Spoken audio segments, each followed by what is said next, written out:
Good morning. We are extremely pleased that you are here. It is nice to have an opportunity to visit. You are knowing what you are wanting. You are appreciating the contrast of your time and place. You are lying.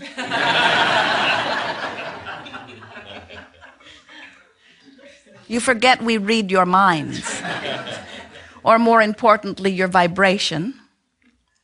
But you are willing to admit that contrast is a good thing because it causes you to focus.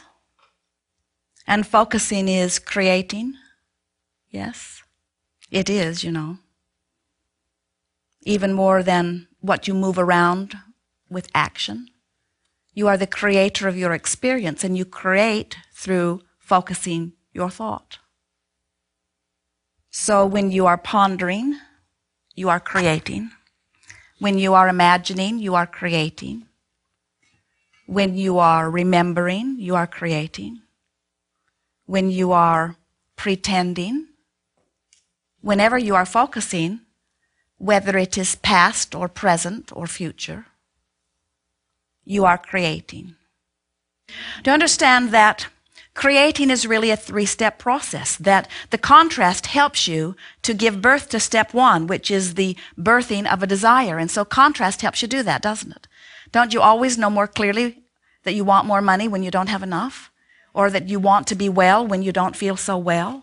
Or that you want someone to play with when you feel lonely and have no one to play with? And so your desires are born out of the variety that you're living. And when that desire is realized within you, even before you speak it, you don't even have to speak it. A rocket of desire emanates from you because remember, you are vibrational beings. And you transmit your rocket, and your rocket precedes you into your future experience. We call it a pre-paving rocket. And source energy, who understands the nature of your creation, focuses upon that rocket too. And your future satisfaction, your future gratification, your future creation is worked upon and added to, and is beginning and is expanding and is yours. Not only does that rocket precede you, but it dovetails with every other rocket that you send off. So your future experience is constantly being formed by your now experience of identifying preference. So when something happens and you don't like it, you send out an automatic rocket of what you would prefer instead. And your future experience, it would be nice if you could see it in some ways, although knowing what we know about you, you'd all be looking there instead of here.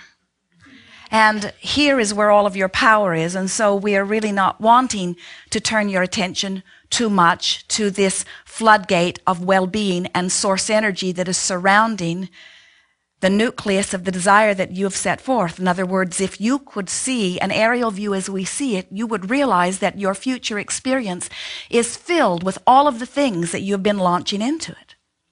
That's step one. Contrast makes you want stuff.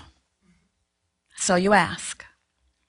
Step two is not your work. That's the part we were telling you about, where source energy focuses upon what you're asking for, and the laws of the universe come into place, and the fairies of the universe, as we like to call it, massage and tend to your creations. We would like to tell you that your creations are all being held carefully for you, where they are expanding and thriving, by the way, in a sort of vibrational escrow, just waiting for you to deliberately or indeliberately apply step three. And step three is really what we call this gathering. We've named it the art of allowing. Step three is your work. Step three is where you find some way, somehow, to become a vibrational match to what you're asking for. In other words, when you ask for more money, the universe says, done. And avenues and circumstances and events begin aligning for you. But when you stand in your now and you complain that you don't have enough money, you hold yourself a vibrational mismatch to the desire that is yours, that is being held for you in vibrational escrow. So it's yours, it's there, but you have to let it in. And the way you let it in is you become a vibrational match to what you're asking for. So you have to focus upon what you want rather than focus upon what you don't want. But that's tricky, isn't it? Because after all, wasn't it contrast? Wasn't it moving around through things wanted and unwanted? And wasn't it the unwanted things that really gave birth to a lot of your desires? It was. In other words, it was living without something wanted. It was feeling the discomfort of having something wanted not happen that you launch and continue to launch. You clarify, you add amendment after amendment after amendment to your desires. Your desires are changing constantly, and source energy is keeping up with every one of them. The facilities of the universe and source energy, or God, whatever you're wanting to call it, keep up with your creative endeavor. It is our promise to you that there is nothing that you cannot create. No exception. No state of being you can't change, no state of having, no state of doing, nothing that cannot be changed.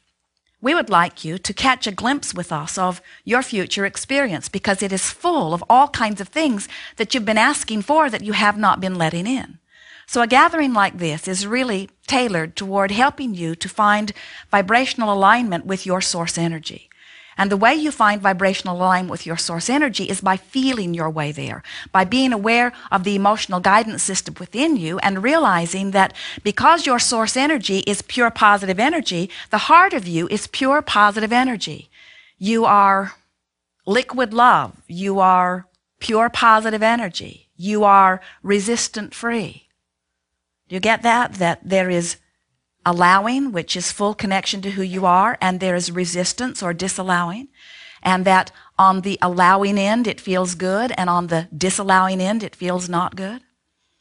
It's a tricky thing that many of you have done to each other, where somehow you've convinced yourself that if it feels good, it isn't. And if there's a lot of struggle and suffering in it, then it's virtuous and worthy. And we say, if it feels good, that means you are achieving vibrational alignment with the whole of that which you are.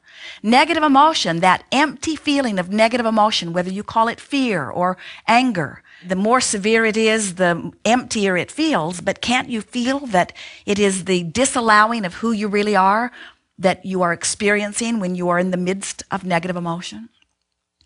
So we're not here to encourage you against negative emotion, because we think negative emotion is helpful any more than we would want you to put Novocaine in your fingers so you don't feel the hot stove. It is helpful to know what you are doing vibrationally. What we are encouraging is that you be aware of how you are feeling, and more important, you are aware that the vibration, which is your point of attraction, and the way it feels are always a match. We're going to talk a lot today about emotions, and we'll show you, if you're wanting, how to move up the emotional scale.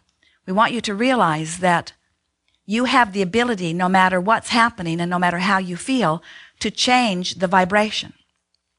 But it takes some focus, and most of all, it takes understanding what the work is.